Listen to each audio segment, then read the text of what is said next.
Hey guys, and welcome back to another episode. Today I'm going to be taking a look at Army Men Air Attack, which is part of the Army Men series that started in the mid to late 90s and continued into the 2000s. I want to take a look at some of the good as well as some of the bad and see if it still holds up today and if you should consider playing it yourself. Now with that being said, let's take a trip back to 1999.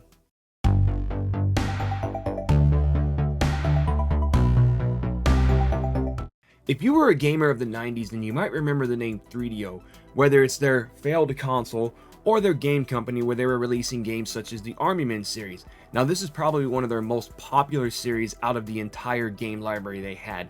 This is because the Army Men series would release from 1998 all the way to about 2006 was when the last mainline game came out. Really, all the games were basically the same, which is why a lot of people consider it being like a Call of Duty. And what I mean by that is there were spots in each year where there were at least 4 Army Men games. If you look at the year 2000, there were about 4 Army Men games released. 2001, there were about 5 Army Men games released. And then it started to slow down a little bit in 2002-ish and 2003-ish. And then the last main game in the Sarges Heroes series released in 2004. But the game we are talking about today is Army Men Air Attack. This would take the gameplay and change it up a lot. So no more were you on the ground fighting behind enemy lines. You were actually up in the air in a helicopter flying around enemy lines and basically saving all your allies and fighting the Tan Army, much like in every other Army Men game that released. Now there are some good things and some bad things that I do want to talk about, and with that being said, let's go ahead and take a look at some of the good things first and discuss some of those and what I enjoyed about this game.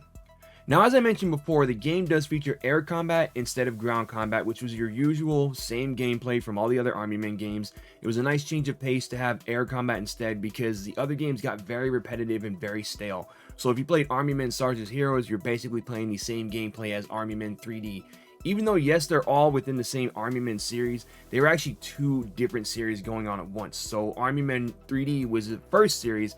Army Men Sarge's Heroes was the more cartoony, more story-based game. So they had 2 different series going on at once, which air combat falls into that Sarge's Hero storyline. Now there were 2 other games that did change up gameplay in the Army Men series, and that was Green Rogue and Portal Runner, which was a spin-off starring Vickie, Sarge's daughter. Now I will cover both of those games in future episodes. I have to find Portal Runner first, but I do have Green Rogue and I will be covering that in a future episode. The gameplay for Air Attack, Air Combat's the N64 version, does feel very similar to that of the Strike series. And if you're not familiar with the Strike series, it was a game series back on the Sega Genesis and Super Nintendo days from the great people of Electronic Arts. Not EA Games, Electronic Arts, when they were actually making decent games. I take that back, Mass Effect is still good. It featured gameplay similar to this, and you had Jungle Strike, Desert Strike, Urban Strike, and they went all the way up to the PS1 with games, and the PS1 games actually changed up the gameplay a little bit, so I won't talk about those here, but they did feel very similar to the earlier games in the series for Army Men Air Attack. I really did enjoy that because the Strike series, I really didn't know what I was supposed to be doing in that game. This one does give you a set of objectives and tells you what you need to do, where you need to go. All the levels are pretty short in comparison to other games, so you're getting done with levels pretty quickly, and some of the levels can get a little tricky, and I'll talk about that in the bad section when I get to it. But I always enjoyed this gameplay because I felt it was more of a shoot 'em up arcade style, only you're not dying in one hit. So you play something like Aero Fighters and you get hit once, you're dead. You play Contra, you get hit once, you're dead. So I liked that they actually gave you a little bit of a life meter in this game, and they gave you not 1 but 2 chances. Now if you fail on an objective, yes, you will fail the mission and have to start completely over. But if you get a game over or you die or lose a life, you do get to at least continue and try again back from where you started right there. You do get a lot of power-ups in the game. One of them is a insta-kill, which is very, very nice to have. So be on the lookout for that one. I believe it is a pink box. Now, all the power-ups are floating boxes on the ground, and you want to use your helicopter's winch to basically pick them up and get the power-ups, either the shields, the weapons, the homing missiles, the carpet bombs. I think that's what it was. There's a missile that you shoot, and it just basically lights everything up in flames that's in front of you. So it's really nice to have that. You do get to use multiple helicopters, though, and multiple co-pilots. However, you only get to use them once you unlock them. Now, you have to unlock them by beating certain missions. I believe one was mission 4, one was mission 10, one was mission 18. So as soon as you complete those levels, you unlock the helicopters. And it's very nice to have a different choice because you start off with, I believe, just 1 helicopter and 3 co-pilots. So as you go through the game, you get more helicopters, more co-pilots, and they actually raise this up a little bit in Air Attack 2, which I'll talk about as well in a future episode. And that is a very fun game too. So with that being said, we have taken a look at talked about the good side of the game, but let's see what the bad side of the game has to offer for us and what I didn't like about this game. Okay, now moving on to the things that I did not like about this game, and there really wasn't a whole lot. It was just a few things that I myself did not like about the game. The game itself was not critically panned. A lot of people enjoyed the game. It wasn't anything like Mortal Kombat Mythologies or Superman 64 or Mortal Kombat Special Forces, where just people straight up did not like those games at all and wanted nothing to do with them. This game did get played, but I found some things that I didn't like about it, and one of those being the mission objectives. I felt that a lot of the mission objectives were very repetitive, doing the exact same thing, and that's been kind of an issue with a lot of the Army Man games, where you're doing a lot of the same things. You're saving this person, saving that person, destroying this base, destroying that base, starting up a generator here and there, and just all kinds of things that were the same. And I get it, it was a 20 mission game, so they had to find something to fill out all of those missions from the first to the last. You had to do a lot of the same stuff. I get it. But I don't want that to scare anybody off. I still think you should really play the game for yourself and see what you think. Give an opinion for yourself. One other mission type that I did not like was the protecting missions, the escort missions.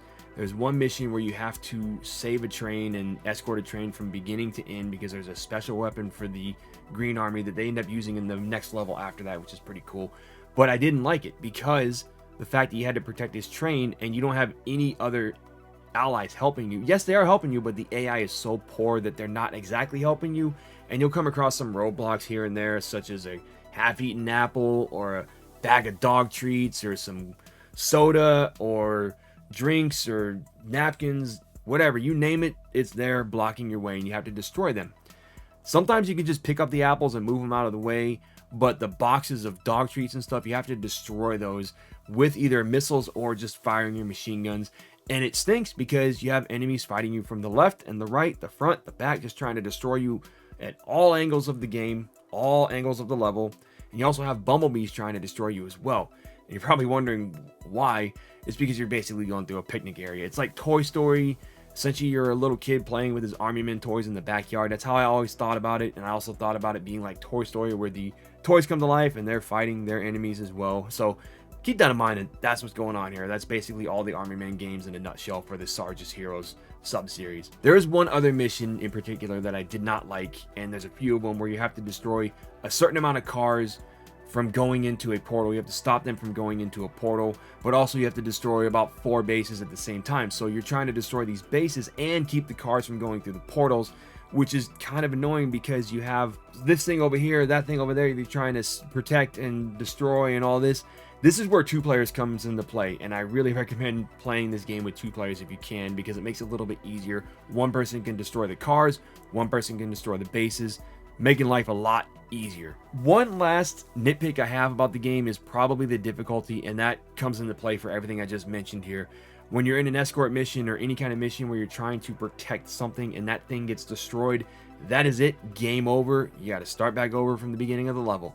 If you die, you do get a continue. I don't know how many continues you get because I didn't really die a whole lot in the game, but you do get continues. And even on easy mode, it can be very challenging trying to protect these trains or these bases or anything like that. And that's because the controls can get a little janky at times, and I recommend using the analog stick and taking advantage of every button you have on your shoulder buttons, your R1, your L1, your R2, your L2, every button you have, take advantage of it, because there is a strafing mechanic where you strafe left and right, and I believe the shoulder buttons do rotate your helicopter as well. I don't remember exactly if that's what happens. I think you just rotate on your own, but I want to say it does help you rotate the helicopter using the shoulder buttons. But you want to take advantage of everything, because the game does get very difficult, especially in the later levels, especially the levels where you're protecting things. You just get bombarded by enemies. And again, I don't want that to scare anybody off. I still think everybody should check this game out for themselves. So with that being said, we are coming to the end of the episode, and I do want to give my final thoughts on this game and what I think about it today. Aside from the repetitive objectives and the challenging difficulty at times, I do still love this game. I still find it very fun to play. Even today, it is very fun to play. Yes, there are some bad things about it, such as what I said before, where the challenge is there, but it is a fun game. You can get through it pretty easy if you're careful with what you're doing. I will recommend this game to those who do enjoy games like this or arcade style shooters such as Ikaruga or Arrow Fighters. It may not be the same shoot 'em up as those games, but it is very similar where you're just going through and shooting everything in the level. And especially if you like the Urban Strike games back on the Sega Genesis, you will enjoy this game as well. However, I do have to say it is not available digitally anywhere. It was not one of those games that they released for the PSN. Maybe in the future when that PS5 premium thing comes out, they might release it there, but I'm not getting my hopes up on that. If you're wanting to find this game, your best bet is to find a physical copy for either the Nintendo 64 or the PlayStation 1. You can find it at your local retro shops. You can find it at used bookstores, which is where I found a couple of the Army Men series. My local retro shop, before they closed, had all the Army Men games. I got all of them for under $30, which was a steal and very much a breath of fresh air, because a lot of retro games these days are going for up to triple digits in price, and I cannot condone anybody buying a game for the amount of a new console that's out right now on the market. So your best bet is to just try and find it at a used retro shop or used bookstore if you can. Pick it up if you see it. It's a very fun game to play. You will enjoy it. You can complete it in an afternoon, knock it out in 30 minutes to an hour. You just want a quick gaming session. But with that, guys, we have come to the end of the episode. Before we leave, though, I do want to know, what is your favorite game in the Army Men series? It does not have to be Air Attack. It can be one of the Sarge's Heroes games. If you're a fan of Portal Runner, let me know down in the comments below. I would like to thank you again for watching, and I really hope you enjoyed this episode. I always enjoy making these videos because it gives me a chance to revisit the past and introduce these older games to a newer audience who might be interested in trying them out for themselves. But it also gives me a chance to bring back the memories to those older fans who used to play these games back in the 90s and early 2000s, such as myself. But as always, guys, be sure to hit that thumbs up and ring that bell to be notified of when videos go live. Share with your friends and family, and I'll see you next time.